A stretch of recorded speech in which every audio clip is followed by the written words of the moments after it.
Session, the live daily news show by Clean Technica. Obviously, I'm your host, Joe Boris, and I'm here as ever with Clean Technica CEO and co-host Zachary Shahan. Zachary, it's been a couple days now. I still can't get used to seeing you without the hat. Oh, this is did you see me without a hat before? I think this is the first. I don't think in the 15 years I've known you, I don't think I've seen you without a hat ever. That's funny. So, well, the issue is that, we got back from Europe a month and a half ago, and then we had a hurricane, and then my wife had COVID and was quarantined upstairs in our bedroom for 5 days, and my hair was just unhattable. It had to be hatted. Couldn't be hatted, huh? It had to be hatted full time. So now it's been cut and I can go hat free again. But fantastic. Well, you get started on topic one. I got to get my own hat. This is a hat zone. One of us has to be hatted. There's a special hat here.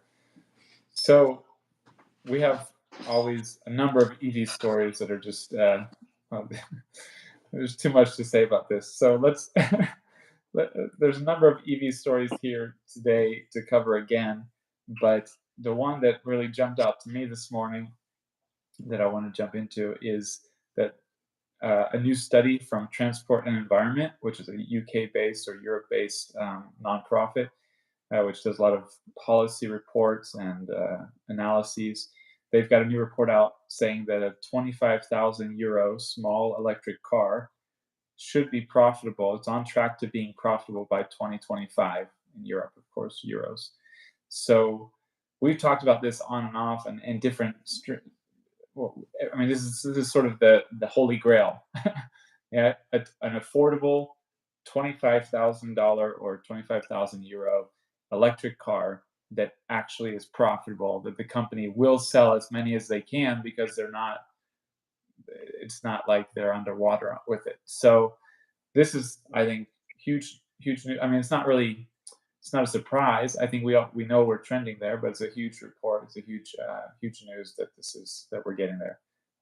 Yeah, and it's worth noting that that's 2025 without the same kind of federal incentives and state incentives that we get here in the U.S. So this is a vehicle that is truly priced at 25,000. And to think about how significant that is, they're not talking about, some little puddle hopper that's going to get an 80-mile range. They're not talking about like a Mitsubishi iMAV or something, which is the best golf cart I've ever driven on an interstate, but is not a car.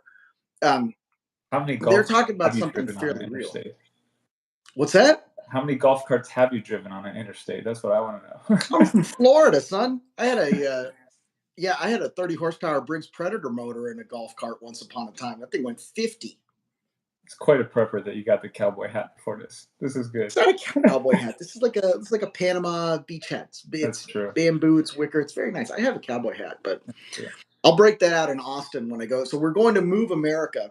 There's a big EV conference happening in 2 weeks in Austin, Texas, called Move. Movability sometimes hosts it. That's a separate organization in Texas. There's going to be all kinds of people there from General Motors, from obviously from the Ultium Project, from the big trucking companies. There's going to be a senior VP from Amtrak there talking about building out high-speed rail and light rail projects. It's going to be a really neat show. And the panel that I'm moderating, is about this. It's how to make EVs and how to make electrification and e-mobility more affordable. Part of it is going to be a conversation about meeting the actual needs when you have a scenario where 90% of all drivers drive less than 100 miles a day. Do we need to talk about something that has 300 miles of range that can refuel in 5 minutes? Doesn't make a ton of sense. And part of it is going to be stuff like this, where we talk about the manufacturing technology, the cost of manufacturing things, the increased standardization of parts, like we kind of touched on a little bit yesterday.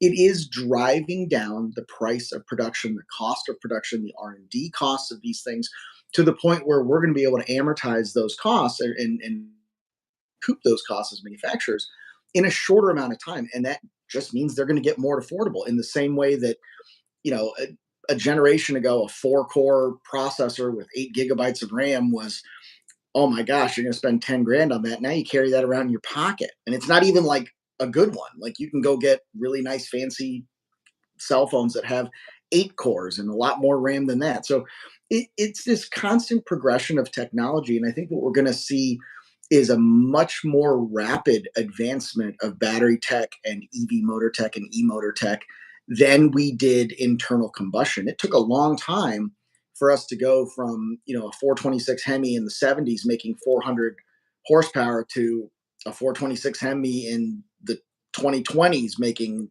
500, 550 horsepower. So I think we're going to see a much more rapid acceleration. If we can get this priced right into that $25,000 range, 25,000 euro range, let's call it 30 grand in real US money. And then we get another 5, 6 grand of incentives, another 7,500, federal credit, and you can buy this thing now for under 20 G's. That it's over. It's game over. Yeah, well, there's a lot to talk about with this, but one of the things I wanted to just jump into was similar to what you were just saying, which is, and said the same thing in the last show in some other context, but as disruptive technology uh, gets developed, it seems like it takes forever to get to the beginning of the adoption curve. Like it seems like it takes forever to get to 1% and 10%. And even with EV sales, we've seen it go from, uh, well, I'll pull these numbers up, but we've seen it go from basically nothing to 1 or 2% or 3%, which then sort of like seemed like it took forever, and then it seemed to quickly get to 10%, and in some markets beyond. So in Europe now, uh, what is the 23% of new auto sales in Europe are plug-in vehicles, 15% are full electrics. So all of a sudden it's gone from like 3% to like 15 or 23%. And then it's gonna history tells us it'll keep going in a sort of S curve. But it still feels like, oh, we're so far away, right? But as we get closer and closer to that sort of that tipping point, it gets more and more like just flies. It's like when you're watching a train coming and it takes so long to get up to you and then it flies by you, right? It's I think it's similar kind of thing with the with and this that's basically what this report is sort of emphasizing is we're almost there. Like this is a huge moment. We're 2 years away or even a year and a quarter away from 2025, where if you've got a profitable, affordable electric car with, of course, adequate specs, so they're talking about adequate specs, like why would you get anything else? But so I just think it's exciting that we're getting there. I think we realize we're getting there, but then sometimes you need to step back and see a report like this to realize really like in a couple of years you're going to have all these affordable electric car models that should kill any competition and open up new markets. And that's sort of what is covered here as well. The There's a chart in this report, in this article, that car makers abandoned small cars in pursuit of profits that have grown far faster than inflation. And there's bar chart showing that BMW, Mercedes, Stellantis, Volvo, Volkswagen, some more than others, they are seeing far more profit per car in 2022 than in 2019. They're absolutely just raking in the cash. And part of this is that there's just selling a lot more larger, higher cost vehicles. And as you've highlighted in the past, Joe, Ford, GM, they've cut their cars, they've cut sedans from their fleets, from their options, and so we have two issues here. We have electrification, and we have other market trends where they're just selling bigger and more costly vehicles. And I want to talk about what that's going to mean in the future if someone breaks that trend. But I'll leave it to you for now to take over for a minute.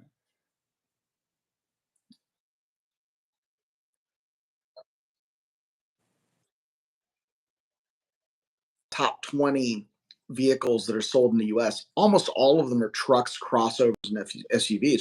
And if you look at the numbers by category, and let's say a compact or mid-size sedan versus a full-size sedan, if you look at that, where Tesla exists, where Tesla has a category, they're not 15% of the market or 10% of the market. They're like 30 or 35% of the market. And if you include other EVs like the Ionic 6, which is coming out, the BMWs and the Mercedes in that luxury segment, if you look at the segments where EVs exist, you will see a much higher percent than the overall market, because the overall market is still dominated by the Ford F-150, the Chevy Silverado, and vehicles like the Ford Explorer, Honda CR-V, and things like that, which do not really have an EV equivalent. There is not yet. The Chevy Blazer will come out. I think that'll probably be the first one. The Model Y arguably is an SUV crossover. It's higher up, but it doesn't really have the cargo in the back. Um, but even there, the Model Y is the best-selling vehicle, period, in a lot of markets, and it will be the best-selling crossover in certainly in that category. So I think And if you look at it's categories likely to where be EVs exist, it's likely to be best-selling vehicle in the world this year of yeah. anything. But So if you look at categories where there are credible EVs, the EVs are dominating the category. So I think when you talk about, yeah, it's 10% of the market, it's 9% of the market, I think that's really doing EVs a disservice. Look at where they're competing, and you're going to see that they're winning everywhere they're competing, which I think is well. And the only thing that I was going to say, and I sent this to you in a text, was you made the comment of, if you could have an EV at the same price of internal combustion, why would you not? And I always laugh at this. There's a meme that I posted on the Facebook page about the guy wants a louder exhaust, and he says, "Oh, it's $5,000 for a louder exhaust. I don't want to pay that much." He says, "I may have something for you," and it's a sign in the back of his truck that says, "Vroom vroom, I'm dead."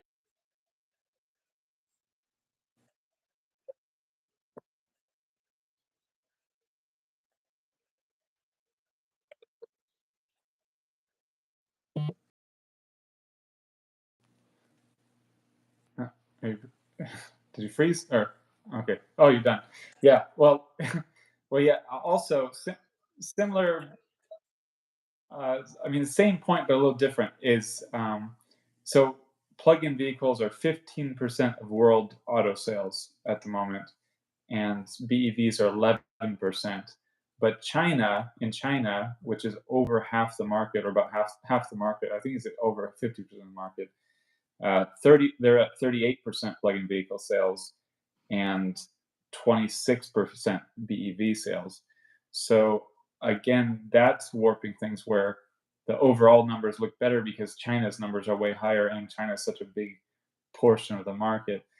So there's still, yeah, there's a lot of ways to cut the pie, but basically, when you get to even affordable cars that are electric are profitable, you're getting to real disruptive territory. And the thing I want to highlight, so you know, automakers are just selling bigger and more costly vehicles and making more bank, making more money.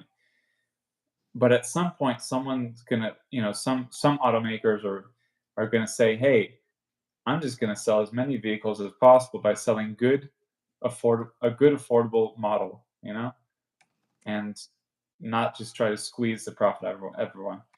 And with this potential in the next few years as the technology evolves, I mean, you could just see, in history, we've had the Volkswagen Beetle, we've had the Ford Model T, you've had different breakthrough vehicles that are just like, we're the best, but we're the best value for money. We're the mass market model, and you could see that happening with some EVs.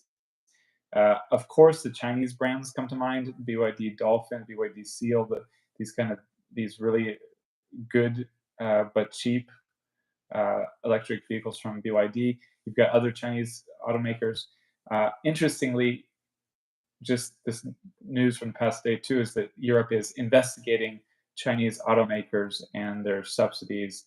There's a kind of there's a kind of crackdown that's trying to, I think, basically block Chinese EVs from flooding the European market, while all these European automakers are struggling to make the transition because they don't have tech as good as the Chinese. They don't have as low cost batteries. They're not as committed to it. They're so I think whether it's the French auto giants, the German auto giants, whatever, they're scared of what's going to happen. And so there's this EU investigation that started, which has hurt like Xpeng and Neo stockholders, because they're like, they're not gonna let us into Europe. Yeah, and that's really, there have been protectionist legislation pushes like this over the years. Historically, we see that in the United States in the form of what they call the chicken tax, that makes it very difficult for foreign brands to bring small compact pickup trucks into the United States, makes them prohibitively expensive. Um, so that does exist. We are very protective of our pickup truck industry here in the States. And Europe, I think, is going to be protective of Mercedes Benz. They're going to be protective of BMW and Volkswagen. I think for similar reasons, right? Like they're afraid of shipping those jobs overseas. They're afraid of losing that economic benefit that kind of serves the entire community. But it's a little bit unfair, right? Because the one of the reasons they're picking on China is this idea that China has reduced labor costs, that they have reduced healthcare costs, that they can't compete, right? Because the communist system in China does kind of do a fair job of making sure everybody's housed and fed and medicated. But And when that the they're when the shoe overly was on, subsidized. yeah, but That when the they're shoe over. was This on is the what they're other investing foot, in. They're overly subsidized. but But that's ridiculous. That's like saying the reason that all these German companies opened up factories in the U.S., the reason that Mercedes builds SUVs in the U.S., that Volvo builds cars in the U.S., that BMW builds cars in the U.S., that Volkswagen builds cars in the U.S., is because we are not subsidized. We don't have subsidized healthcare. We don't have subsidized education. So it's fine for the Europeans to offload all that to the states when it benefits them, but as soon as it benefits someone else, they have a problem with it. So I think this is nonsense. I think you know, also, it, I think while there have been subsidies, of course, from like all governments are providing on the consumer side, China's actually for a while has had a pretty competitive free market, capitalistic kind of free market uh, sure. auto thing going on. They've changed subsidies to sort of deal with different issues that pop up, like low quality cheap EVs that we're getting subsidies that shouldn't have. But as far as I've seen, they're not. It's not. I mean, the most comparable example for me is the solar dumping cases, which EU had against China. The US has had against China, where they argued that China was subsidizing uh, big solar companies to produce solar panels, basically at a net loss, but at a net profit with support of the government, and that they're producing solar panels cheaper than anyone else because they have the government backing them to do it. And so this has been a long fight. It's ongoing, but it's been a Hmm. long issue in the solar industry. And they're trying to say the same thing about the auto industry, but I have not personally gotten that impression that they're not supporting XPeng, they're not supporting Neo. That's why their stock sucks, because they're bleeding money, and they're not supporting BYD or anyone else. Like, I mean, of course they are with certain market policies, is supporting the industry, but I don't think it's a case of dumping, as they call it. So I don't know what this investigation is going to lead to, but I definitely think Europe is panicking a bit. They're like, we can't let these better EVs into Europe. Then then our automakers won't sell their EVs, right? Yeah, but And they're already in Europe, like barely. yeah, no, I think that's exactly it. I mean, the one caveat I would add to all of this, including on the solar dumping side, is all money is imaginary. In my opinion, there's plenty of different ways to look at money and what it means, and philosophical differences and political understandings of capital. But at the end of the day, when you're dealing with a fiat currency, the government can print as much as it wants and spend it however it wants it. And if you're upset as a one government competing with another one, if you're upset about how one government is spending its money, spend yours different. I just I don't get it. I don't understand the Yeah, obsession with it. I think that we as Americans, the EU, as Europeans, could very easily make that choice to support their companies and their industries and their citizens in the way that China has proven to do so in the past. And instead we choose to line the pockets of Raytheon and McDonnell Douglas. So hopefully that works out for somebody. I see you getting into despair. I fully agree. I say forget the protectionism, just do better, right? Just do better. Yeah, But exactly. yeah, Just do better. but there is something cheaper than a cheap electric car, which I think you wanted to talk about next. Ooh, the Moto Compacto. All right. Wasn't You this need was this on our story list like a week ago no. and we didn't get to it? Okay. All right. Absolutely not. There was there is a Honda called the Moto Compo, and this was a classic thing in the 80s. And it was basically a briefcase that when you got to where you're going, you took it out of the back of your little Honda, whether it was a Civic four-wheel drive or a Honda City Turbo, which didn't sell in the US. You could take it out of the back, and there was a little compartment just for it, unfold it, and it became like a little moped. And it was a 49cc Honda moped that you could, putt around in. Now, last week, there was a company that was taking these old Motocompo type vehicles and converting them to electric. That was cool. This is even better. They're calling it the Moto Compacto. It is officially from Honda. It looks like a big old briefcase. You get to where you're going, you take it out, you unfold it, and it's an electric scooter. It is the coolest thing in the history of the world. I've already reached out to DSP Honda. I've reached out to the Tesnik. And I'm like, I want the first one. I don't care, take my deposit. And I don't even care if they both get me one. I'll have two. I'm fine with that. I am so excited about this. I can't even stand up. It would be weird. We'd be banned. It's that exciting. Yeah, well, Yeah, it's going to be good. this This is is a why we do what 20 we do. mile an hour briefcase, and I've, But I've just never been more hyped about a thing that I've seen. I love it. It's going to be $9.95 when it comes out. It's going to have like a 50-kilometer range. It's going to go 20 miles an hour.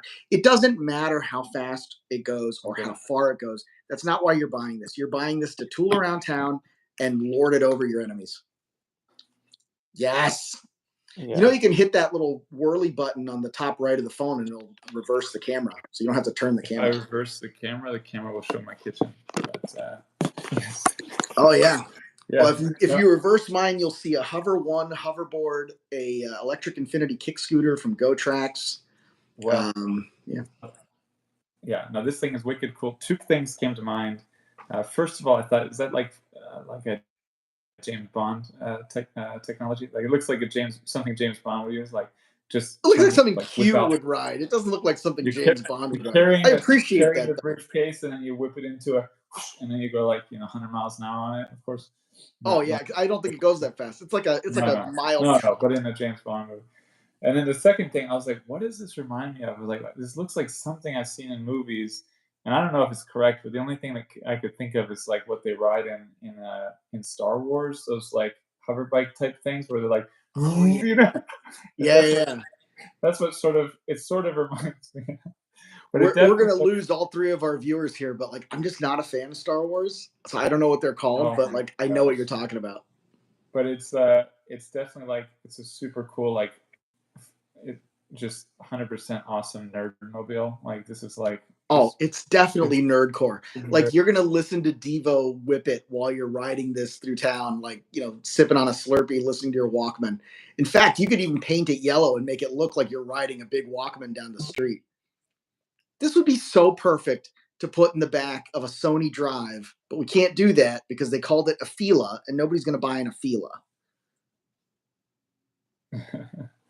yeah, but I love it. So what else do we have to say about it? There's nothing else to say. It's It's a got goofy little e-bike. It's weird looking, and they're going to sell 1,000 of them to Gen Xers who always wanted a Moto Compo but couldn't have one. That's it. well, it says And, price and they could under a ask thousand.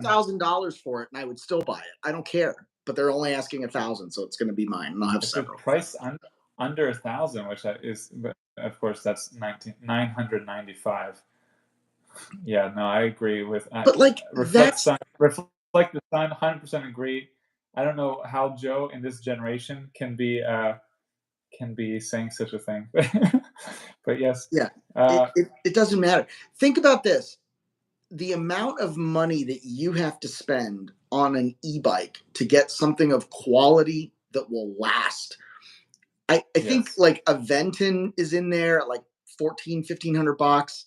There's a couple of other products like that that are going to be in that price range. But for 995, I would 48 hours ago I would have said 995 e-bike that's going to last you several years. I don't really know of any. I think you should kind of pony up a couple more bucks. But Honda's going to stand behind this thing. They're not going to put their name on something that's junk. They're going to use their economies of scale. This is going to be like the new Honda Cub. It's going to be great. No, I agree. I think I couldn't if someone's like, "Hey, should I get this should I spend 995 on an e-bike?" I'd be like, "No, you should probably spend more." But should I spend 995 on a Honda e-scooter that looks like dream a nerd dreamobile? I was Yeah, like, no, you should spend 100%. Yeah, 17,990 and get two. like, why are you talking to me? Why haven't you bought it yet? Why No, haven't I you mean, bought it yet? yes, but I think it looks really cool and fun. Of course, it's more of a it's I mean, well, you can use it anywhere, but it's like Sure. I'm in a Florida suburb, riding around in the hot Florida suburb on this thing doesn't seem like the best idea, but it seems like a great fun city vehicle. I I mean, I don't know. With these kind of quirky things, you always like wonder, could it take off? Could it become like a cult classic? You know, a cult favorite? You know, could it be a Oh hot yeah. thing? And I feel like it could be, but at the same time, you always have to like or will it just be a small niche community that says, "Yeah, I'll drop a grand on that." I mean, I don't know. I feel like the only downside is it probably appeals to people who like biking in the city and that kind of thing. So they might not be eager to not bike, but then if they have the chance, though, they might might want to bike sometimes and use the Honda Moto Camp. Whoa, how do you say Moto it? Moto Camp. Compacto. Oh, Moto Compacto. This is not going to be somebody's primary mode of transport. This is going to be, you're going to put this in the trunk of your car. I wonder. So we have some friends of ours in this industry. They're called Jackrabbit. They make kind of a e-bike, microbike. There's no pedals on it. We've done some podcasts with them. We've hung out with them at some different events. They do really cool stuff. And what I like about their bike is not really the size, which is fine and all that, but I love the fact that you can travel with it. You can actually check it, take it on an airplane, and get off the plane, take it out of the luggage compartment, put your battery in, and ride away. And if Honda can do that with the Moto Compacto, if I can put this thing on an airplane and go get it out of baggage claim and ride it home, we're done here. This thing is just it's just going to be the goofiest stupid thing that I own, and I can't wait. But I think we've talked about it enough. Joe is definitely gonna have one. I feel like Joe's definitely gonna have one. Well, I'm gonna have there's a like picture of it five. like a folded up. I'm Yeah. gonna have one in There's a picture every of it car I folded up, own. and it's got wheels down the bottom, and it's got a handle on the top folded. Uh, so it looks like something that could be, luggage. But I also, yeah, I wonder about how well protected it would be if you were using not just putting it in your own vehicle, but yeah, very cool. We'll find out. All right. So moving on, Tesla has another big announcement today, as they seem to every day. Um, this is that they're it's on Reuters that supposedly they've reinvented car making. They're casting the entire car, sort of like a Hot Wheels scenario. And I don't know, it seems like a rumor, but it also seems real. Um, I know they've been pushing this technology for a long time. According to the Reuters report, they're replacing, instead of 400 parts, they're using a single cast part. It seems to be like major news, but again, my concern with everything Tesla is it serviceable, is it maintainable, and is it repairable? And we were talking a couple days ago that it's already expensive and difficult to get your Tesla repaired if there's an issue or an accident. If you have a structural battery and a one piece giant casting that you can't cut and weld to, it seems like they're just making this, if you ping it or ding it, you're going to have to total it. Yeah, and that's the question of what's the cost of this versus yeah, repairing parts yeah. But I think, I mean, I don't know, but I think this would be aimed at the robotaxi vehicle that they're planning, that they're eager to build. And I feel that's like this is what interesting because they showed some I feel like this drawings is of what they the would. robotaxi in that book that just came out, right? That they were like, got to Yep. find some pictures Yep. of it again, but and it looked very coupe like. It looked very like maybe there was going to be three across seating kind of thing. Um, it was not what I expected a robo taxi to look like. No, because most robotaxis they've laid out, they have like a little bit larger vehicle with seats on both sides facing each other, safety issue. And this looked like a small Honda Fit, but as a cyber car, like a cyber car rather than cyber truck, but like sort of a small Honda Fit kind of shape. And I don't know. I mean, it makes some sense too because look, most people are driving one person in the car. There's Yeah, average number of people in a car in the U.S. like one, and I don't know. To me, it's surprising that so many people drive around with half of a person in their car, but maybe I just don't there's a understand lot of pregnant statistics. I people. don't know. Yeah, well, that's Floating, but floating. yeah, I mean, we're also just mentally sick culture. Like this is there's something wrong with us if most people drive around with half of. But but the point is, most people are alone in their car, and so it would make sense, right, to have robo taxis that pick up one or two people, and they're not. I mean, there's different models. One is you have that pick up like 6 or 8 people or something, and you pick up people as you go. That seems more energy efficient, but that might not be so practical. I know Uber and Lyft have done that in the past, and it just doesn't seem to really work. Like people want to be picked up as soon as possible where they are Yeah. alone. They don't want to be picked up in a small the small minibus idea sounds really good to people like me. I love it, but then it doesn't ever seem to happen much. So I think probably what Tesla said is, okay, we're going to build small cars that one or two people can get picked up in that are super cheap, and just put in our sensors and our autonomous driving tech. And this assumes that it works one day, which let's just for the sake of this episode assume it will work in this decade. There are very techie people who believe it will. Um, but yeah, so I think that's Yes, what there the are. single casting, so they you have one casting, and that's the car body, basically. Yeah, so it's like the unibody. Now it's interesting because this is not a new idea. What's new about this is that they're doing it with aluminum and metal rather than, if you look at, let's say, a Lotus from the 90s, like the original Tesla Roadster, you had some monocoque. That's what they call it, the monocoque, where the body and the frame are basically one piece. This has been going on in motorsports since at least the early 90s, but it's always been cost prohibitive, and you made use of exotic metals and exotic composites. So doing this out of aluminum in a casting like this and just being able to pop these things out several times an hour, several times, maybe every couple minutes, right? I think this is going to be really exciting, but it's like everything else, if it works. And obviously, somebody has to be first, and Tesla has really proven that they're ready to be the first on a lot of these things. Um, but we'll see. I think the robo taxi thing is the big clincher here if they can get it to work, because otherwise, then this is just for the Model Y, which they're already selling, which already has the highest margins in the industry.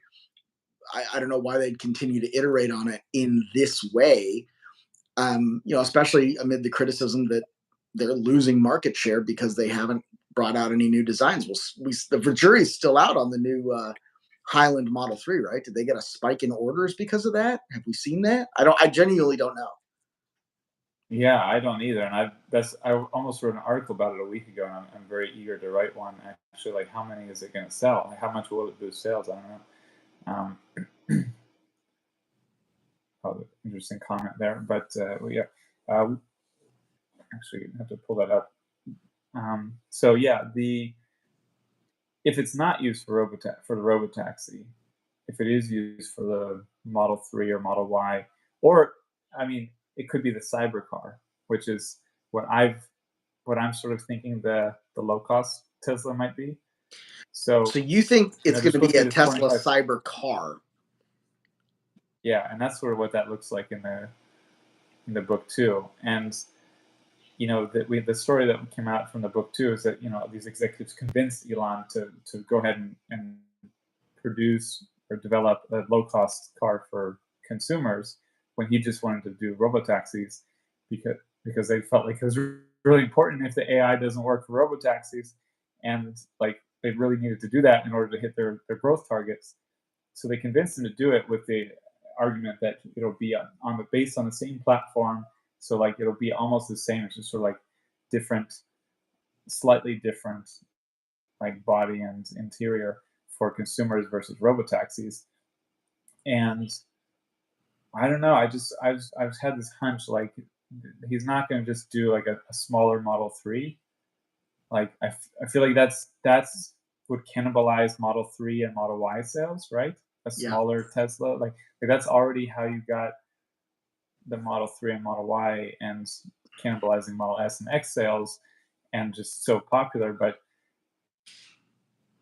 it could be like a cyber car. No, So like you're selling me on this because my comment was going to be, why would you buy this? Why would you buy a Model 3 instead of this? Like so many people who had Model S's traded them in or just went into the Model 3. And I really like what you're saying because think of the lessons that Elon has learned so far, right? He has learned that big curved glass is super expensive and leads to production hell. He's learned that, using stamped stainless steel is a big nightmare. Maybe that's not the way forward. Think about all of that and the splash that the Cybertruck is making and the push to have something less expensive. You you couldn't come up with a less expensive thing than a cast flat glass little two-seater that had a narrow rear track with one single electric motor in there that went around and did its thing. And maybe they're not even sold to private firms. Maybe they're not even sold to individuals. They're sold to robo-taxi fleets. They're sold to Uber and Lyft. They're sold to Hertz. I That's cool. I like that a lot. And even leaving it, maybe they don't leave it raw aluminum, but maybe they just like polish it, put a coating on it, and they're done, or sand it and put a coating on it and they're done. And to the point of the commenter who was saying, actually really interesting, that there was a huge difference in temperature between the black cars and the white cars in the 100-degree Texas heat. The reflective nature of the metal might even make it more efficient to keep the thing cool. So there's a lot, man. I really, when you started talking, I thought this was a dumb idea. I was like, there's no way he's going to be right. And the longer you talked, I'm like, yeah, that's exactly what this is.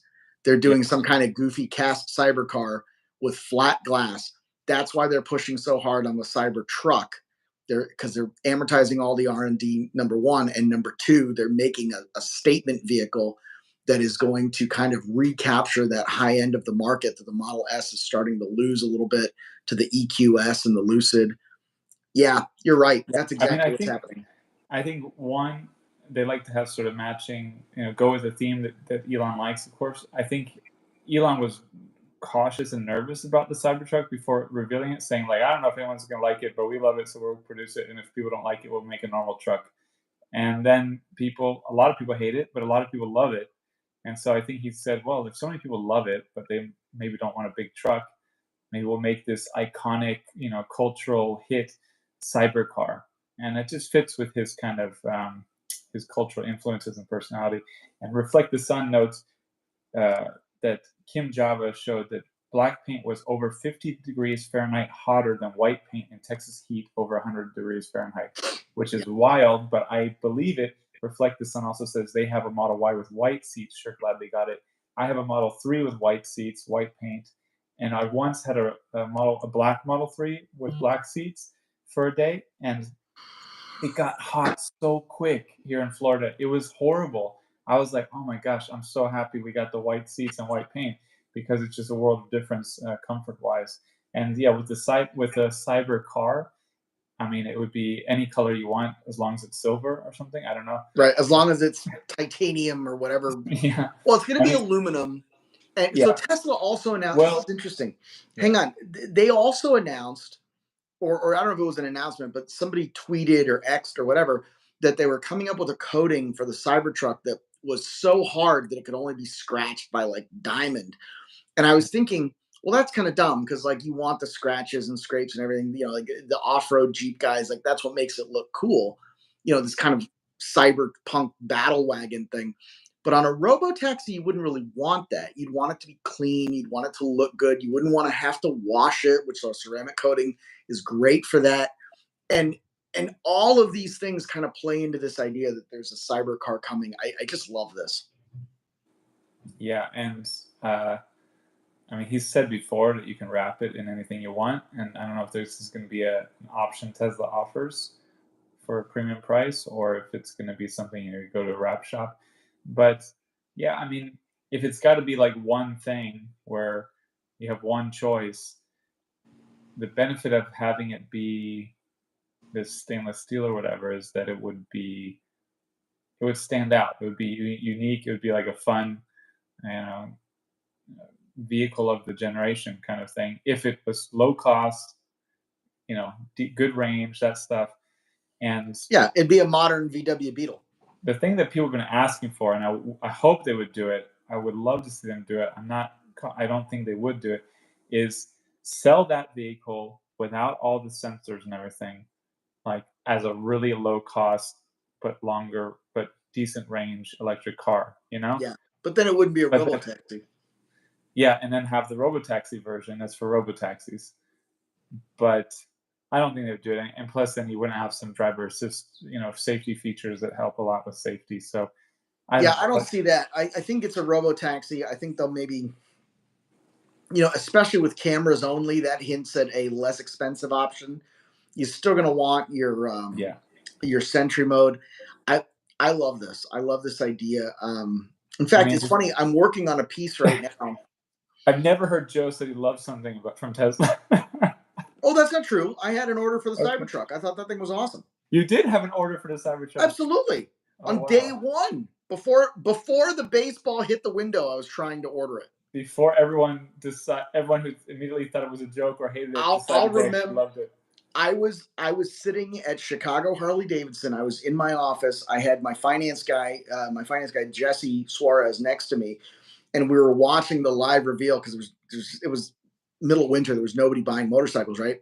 And they were talking about the Cybertruck, and at that time, we were talking about what this truck was going to look like. I kind of thought it was going to look almost like an Australian Ute, like like a Tesla Model S with a little pickup bed, and I thought it was going to Yeah, be really lame. And that thing rolled out. We were screaming at the monitor. I was like, "Oh!" yeah, It was amazing, and it had the renderings came out almost immediately of the Cyber Quad in the back. Dude, I lost it. yeah. And in the 4 years since that happened, I've kind of lost interest. But It's I been a mean, while. if I could have gotten one then, I would have been really excited about it. Yeah, it's been a while. We'll see what Yeah, happens. and I don't know that I would buy this one. Like, I don't know that I would buy a $25,000 little EV, but only because I'm totally spoiled and I have nice new things every day. Like literally just today, I got the new Prius Prime dropped off, the XSE, Do you and still have the that's Genesis? Genesis. They took back yesterday. I had that. Oh, Yesterday was my last day with it, so today I okay. have the Prius Prime, and I don't know, but like that feels to me like what a 25 to $30,000 EV should feel like. It's not as nice as the Genesis. It's not as nice as the Volvo.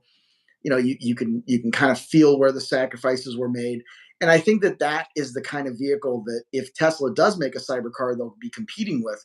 And it's a question of whether or not there is enough of a price benefit to offset that refinement and whether or not they can make it goofy and fun. I mean, people don't buy Jeeps or Broncos because they're refined and quiet and comfortable. And, when I was 25, I didn't care about that stuff. Now I'm Yeah. 45. Yeah, I I don't want mean, to hear the road. yeah. Well, I think the cybercar could be attractive to young people on a budget and older people without kids in the house. And Yeah. I will see. But let's Or move on people who to the don't next care. story. People who just want to get from A to B and they don't care how they get there. Yeah, I mean, those of us with young kids, like we have a whole different life to handle. But It's a yes, whole different world, man. yeah. Let's get to the next story on the list. Joe, you want to introduce it, or oh, Well, I just think while we're still talking about Tesla, I want to introduce this one. There was two people in Illinois, woman and her daughter. They were touring colleges. They rented a Tesla from Hertz. They claim, oh, we're skipping the one I was thinking about. Now I see where we are. Yeah. Well, yeah, this is Yeah, they claim that nobody explained it to them. Am I frozen? You turned into a black screen. I wasn't sure. Uh, oh, so Joe, Joe has been, I think, booted by Wi-Fi. So we're re-adding him here. Not sure if it was Wi-Fi or. Are you coming back? Are you there?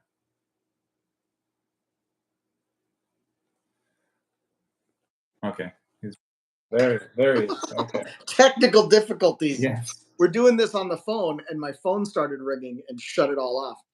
Um, anyway, so The she Star Wars rented this. comment coming back to haunt Joe. The comment that was okay.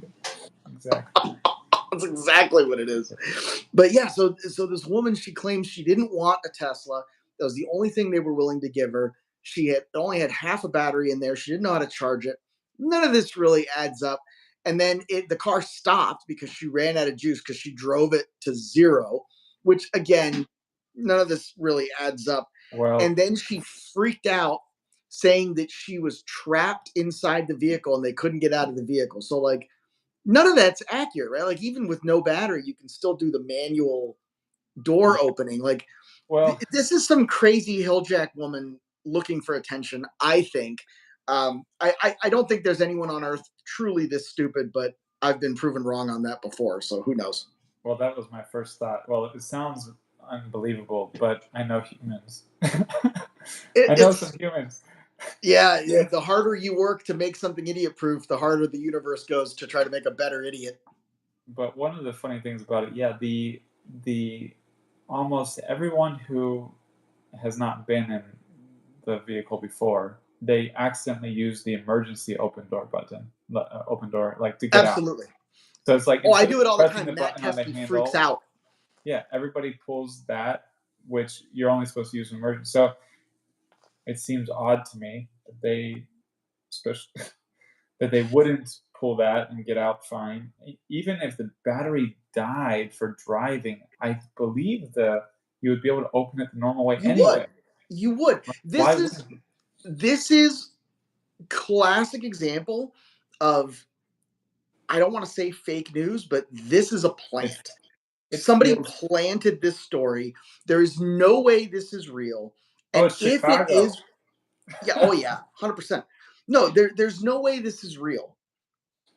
There's no way at all this is real. This is 100% someone who's politically motivated, who is angry that they gave her an EV, or if it's not a politically motivated thing, it's somebody who's looking to sue Well, Hertz that's what I. and make a Yeah, quick buck. that's what I was thinking. I was like, okay, they weren't happy getting the Tesla. They didn't want it, so maybe they decided they would do this, pretend it was on accident, and try to sue. Yeah, but Yeah, they've been waiting for this. These are the people who jump out in front of a car at a stoplight and throw themselves on the hood and go, "Oh, I got hit! I got hit!" There's no way this is real. so Um, there was another more useful story maybe in between that about BMW. BMW will launch 6 new class inspired EVs in the next 6 months. That's yeah, that's news. cool. Yeah, I feel a little bad that we buried it. Like You know what at minute though? 49, poor We BMW. still got to talk about. I'm still not done talking about how dumb this woman was. But anyway, you, you have I'm more to say angry on about it. it? You have more I to have say one on it? more thing. She Okay. needs to go find the trees that are supplying her oxygen and apologize to them. Oh my god. But that's it. This BMW thing is interesting, right? Because they've always done this. They roll out a concept that has some kind of new styling twist to it that shows the new design direction, and then they roll out a bunch of vehicles at once. Six is really aggressive. So to me, that says that they're doing some funny counting. What do I mean by that? They're gonna launch a three they're going to launch a 3 series, and then they're going to launch, or a 5 series, and then an M5, and then and then a i5X, and they're going to call those 3 different models, right? And, but it's really going to be like maybe a 5 series, maybe an X5 SUV that's built on the same platform, and then there'll be variants of that. I cannot imagine that they're going to revamp effectively 2/3 of their lineup in the next 6 months, but maybe they will. Well, yeah, I mean, I think I agree with what you said, but I also think it's being six, being so many, being named new class. They're trying to make a big statement. They're trying to say everybody's been saying BMW is late. They're not. They're gonna die because they're not responding to the EV transition. Oh, we're here. Boom. Six new class vehicles. We're in the future. We're leading the market again. They obviously had a lot of. They were with the i3 and the i8. They were out in front, and then they Yeah, totally got behind. Of course, their team changed and everything, and there's criticism of the i3 and i8. But I think this is like just trying to be as big and bold of a statement as possible that they are in the electric game. And so my question though is, what does it mean, launching six new vehicles? Like, when will they be available for sale then? I mean, we'll probably see something, maybe not at the Detroit Auto Show, maybe around Chicago, maybe IAA, probably CES, which I'll be at CES in January coming up, so that'll be fun. And I expect to see something there from BMW. I expect to see a production version of the Sony.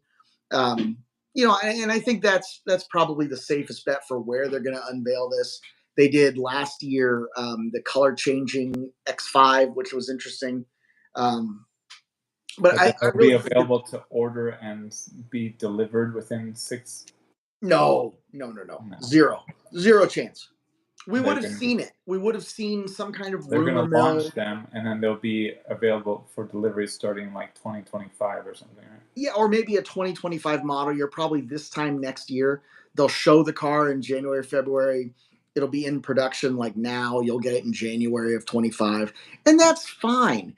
That's still really fast. Yeah. People don't realize how big these companies are. I was having a conversation yesterday with a woman from Schneider Electric. And this is a company that has advertised with Clean Technica in the past. We have a really good relationship with them. And It's a I, giant corporation based out of it's a France. giant corporation. And I was asking her, I was like, I named her like 8 people, and we were laughing that I have like 8 or 9 people on my LinkedIn that are that are at SE, and obviously she has dozens because she works there, and we had 0 people in common, and we were cracking up at like just the massive scale of these companies. And when you have a big ship, and it's a really good analogy of you can't turn the Titanic or one of these oil freighters. They don't exactly turn on a dime. For BMW to roll something like this out, not only a new design direction, not only a new styling direction, but potentially a new platform, right? Because they're telling us what it is. It's not a 3 series, it's not a 5 series, it's a new class. Mhm. This might be, Yeah. a whole different model lineup. It might be a whole different brand, the way the I brand was initially going to be. So we'll see. But I think it's going to be. I think it's very fast for them to be doing this, and I hope it works out for them. Yeah, I mean, I think, like I said, I think it's as bold of a statement as big of a move as BMW can make. Six new models in 24 months. The name new class. I mean, they still might end up being like three ser- three series N C or something stupid. But but it's still, they're trying to say like this is the future, and we're here now. So So the I think real I question think it's is, really good news. It's oh, I great. agree, but the real question is, all those customers that BMW and others, but we're talking about BMW, all those 3 series and 4 series customers that BMW lost to the Model 3, Yeah, that's what I wanted to go into too. will they get them back now that the new Model 3 looks just like the old Model 3? Yeah. Because some of this is because, as you said earlier, we do live in America. We have a sick culture that prides itself on having something new and fancy looking. Like, I was having a conversation with someone the other day. They said, why would I buy a new Honda Accord when I could buy a used Mercedes for the same price? And I started cackling hysterically because I understand the repair costs associated with the Mercedes. And I tell people all the time, if you can't afford a new one, you sure as F cannot afford a used one, Yeah. especially in Chicago, where you hit a pothole and you have a $4,000 air strut repair Yeah. bill. or if you're lucky, $1,500 because they're using a used strut that was remanned by somebody. Like, no, no, no, no, no, no, no. You actually cannot afford a used one. So I love this idea of, you know, seeing this type of mental sickness of society of always having to be presenting a successful face forward, like, oh, I'm doing well, I have an Audi, I'm doing well, I have a BMW. Like, first of all, nobody cares what you're driving, nobody's looking at you and judging you on that. And the idea that that is still there and still prevalent Come on, Joe. You're is from going, Florida. nah, You I know. know, you know how people are here. Of course I know. I know. I know my own mental sickness, but it's not about that. It's about I have to have the new thing. But I look at that and I think that's going in the same respect that it helps Tesla because it helps them generate demand for their used ones and everything else. I think it's going to start to hurt them by the time somebody's got their second or third Tesla lease and oh look, a new BMW. Well, I had a BMW before and I liked it, and I went to the Tesla because it was faster, better, had that different brand. I thought Elon was the real life Tony Stark, whatever it may be. Maybe now they go back to BMW, and sort of a long way to get there. But I think Well, it's going to be interesting to see what happens. well, what I wanted to ask you, since you're so deep into these kind of details, what do you think these vehicles will have in the same price range as the Model 3 and Model Y that the Model 3 and Y won't have that will draw buyers? Okay, I got a couple of these.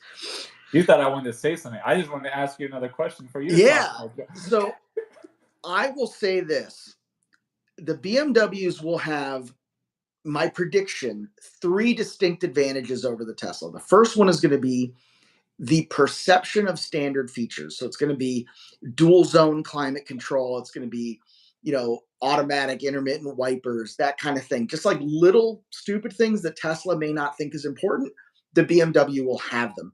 Alcantara headliners, a softer touch leather steering wheel, maybe real leather steering wheel. Little things like that are just gonna be there, and they're gonna remind the BMW people why they liked BMW in the first place. I think the second thing they're going to have is BMW's actually been, if you like look on LinkedIn and you look at some of the job postings, BMW's really been putting a greater emphasis on training and dealer customer experience. And I think that if you're coming into a BMW store and you drive up in a Tesla, they are all trained and alerted and signaled to treat you like, it's almost like ancient Egypt where you are God walking on earth. You're going to walk into that place like Ramses II, and they're just going to like part the seas for you, roll out a carpet, put a little espresso in your hand, and start talking to you about BMW. And I think those two things don't seem which like much. which you don't get at Tesla. You don't get at Tesla.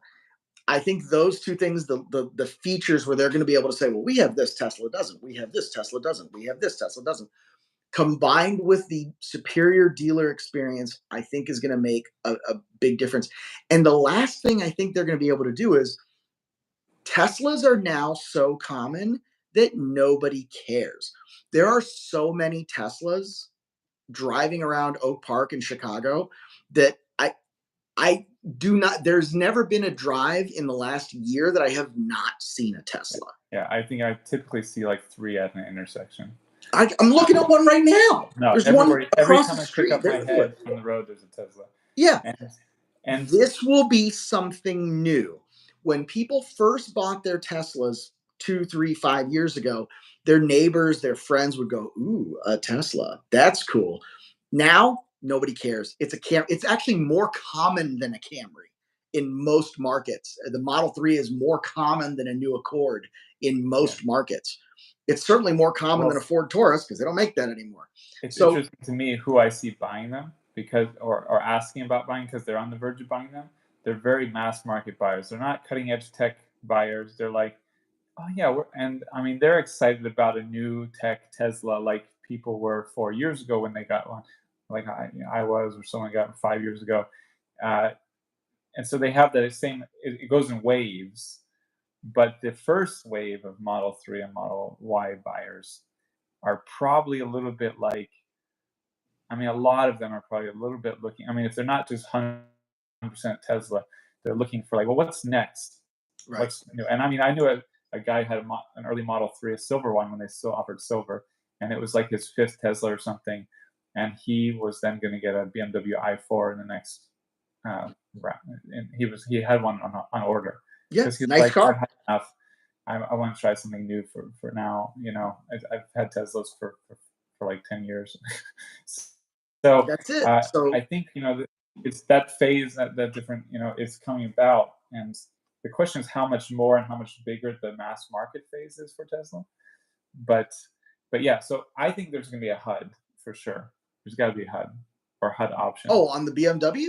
Yeah, Absolutely. I mean, we've seen that in the concept already. that's an obvious thing. What other big so like I thought you were going to say when the Tesla driver walks in, the BMW salespeople are going to know exactly what features the Teslas don't Yeah, have. they'll They're be going to trained flip on it. the They'll switch. be trained to go point to point of what's there on the Tesla. And if And they're good, also one other thing. they'll even pretend they don't know. Be like, "Oh, your Tesla has this, right? Oh, it doesn't. Oh, that's too Right. bad. That's weird. Like, why is your Tesla stuck?" They're gonna. If you're a good salesman, you're gonna have that. Those. Yeah. Well, you're not going to have to snap anything back into place on the BMW. I'll tell you that much. Um, Oh, Joe. it's a problem. So No. I want to say also that I think as Tesla becomes more mass market, they're not going to be cool anymore. Once your father-in-law has one, once you pull up to the PTA meeting and your kid's kindergarten teacher has one, there is a place in the market for something that's premium and something that's a little bit higher up in There's terms a of first grade social teacher at our status. school who has the exact same Tesla with the same custom plates, like the education one with the sunset. And we didn't know for ages, like, who has this Tesla that's the same as ours? And then we found out it was this old, like near retirement age first grade teacher. Yeah. It was very fun. But yeah. And like, I'm not here to promote, like, everybody has their own understanding of what's cool. Like, the guy who just put down 2 orders at 2 different dealerships on Moto Compactos is probably not the authority on things that are cool. I mean, there's a very narrow margin of people who think this hat is a winner, and I'm one of them. But for me, when my kid's kindergarten teacher has a car that I'm looking at, it no longer becomes an aspirational model. It is something that is mass market, right? So, do you want a mass market car or do you want something special? And you're going to really be able to feel special in a BMW store, in a Porsche store, in a Mercedes Benz store, in a way that, click and peck on the internet is not going to make you feel at Tesla. And that's going to be a thing. There's always going to be a market for Amazon, and there's always going to be a market for the high end jeweler that you go into and gives you an experience. And that experience is something that a lot of people are willing to pay for. So it's just going to be a question of So just will there, yeah. And again, BMW is not trying to compete with Tesla.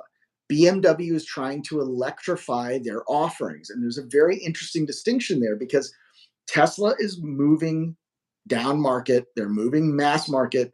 BMW has no interest in being 30% of the global market. BMW does not want to be, the vehicle that's in every driveway and they don't want that. They want to offer something special. it's a really interesting point because Tesla's goal is 20 million sales a year by 2030. That's a whole different future path. No, do you want a Michelin star experience or do you want a hamburger from McDonald's? And That's Tesla, their stated goal is to become McCar, and they want so billions and billions served. Great, good for aside from them. a HUD, just two more things like core technologies or features that you think will be in these compared to a 3 or a Y. Yeah, I don't know. I can't think of any. I mean, I Okay. really can't. In terms of technology, the Tesla is probably going to there. You can already hear it. You can already hear that somebody's going to say, "Oh, the Better energy mood lighting. density is better. The drag coefficient on the Tesla is better. The miles per kilowatt hour are better." It doesn't matter. Like that spec sheet that people on the internet get so excited about is not what drives real life purchasing decisions, right? Well, I'll If tell you if what they should have. they should have that ergonomics feature that the gym has, because that should be in every car. I really Oh, want that. that But should absolutely be it. So I got into the Prius and I tried to adjust the seat, and I was immediately angry. okay, I got to I tell want you, that. I, the Prius that I'm driving has like a $44,000 price tag. It's all optioned up. It's super gussied up. It's got every conceivable option. It's a really nice car. $44,000 for a Prius. I mean, it's sort of the same thing what you were already saying. Like Prius had that kind of reputation of, oh, they're everywhere, and not nearly to the degree that Teslas are now. But oh, they're not high class, whatever. But yeah, well, let's I think we hit it for today. yeah, Um, we're I over think an if I was going hour. to put final thoughts on this, I would say that companies that are coming out with EVs today are not competing with Tesla. If they're or legacy brands that are coming out with high end EVs today, they're not looking at Tesla as competition, and they shouldn't be, because Tesla's goal is to be everywhere in every driveway, 20 million units a year. Their goal is to be that mass market, no brainer A to B transportation. And whether it's Jaguar, BMW, Mercedes Benz, even Ford Mustang, if your brand is about something a little bit more special, you don't have to worry about Tesla. They're not your competition. Interesting thoughts, and that's what we're closing with today. Join us tomorrow for another. Yeah, tomorrow's normal time. Yeah, for Hey, you got to normal come up with a co-host for 2 weeks from now, because I'm going to be at Move in Austin. for a full week. Yeah, we'll see how it goes. We'll See figure how out. it goes. We'll get Steve Hanley on here. Let's see if Tom Brady's available, or Tim yeah, Tebow. it's gonna be hard to replace you, Joe. Nah, Do you'll our be fine. best. Do our best. All All right. right, later. Cheers. Oh, I have to end it. Yes.